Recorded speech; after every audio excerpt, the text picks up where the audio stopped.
খেয়ে যাবি তো? নিজের গায়ে জোর নেই সেটা বলছে না। ঠিকই বলেছিস, নিরামিষ খেতে খেতে শরীরটা দুর্বল হয়ে গেছে।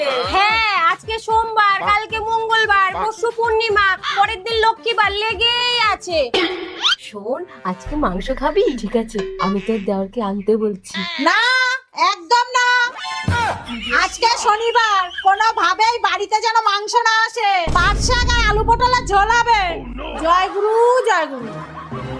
মাংস তো আজকে খাবোই, কিন্তু শাশুড়ি মার যা নাক, যদি গন্ধ পেয়ে যায়। তার জন্য আমি আছি তো।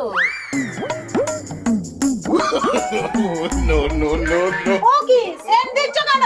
মা, বাড়িতে সুগন্ধি থাকলে দেবদেবীরা খুশি হয়। ও ঠিক আছে, আমি মন্দির থেকে ঘুরে আসি, তোমরা তাড়াতাড়ি রান্নাটা সেরে ফেলো। হ্যালো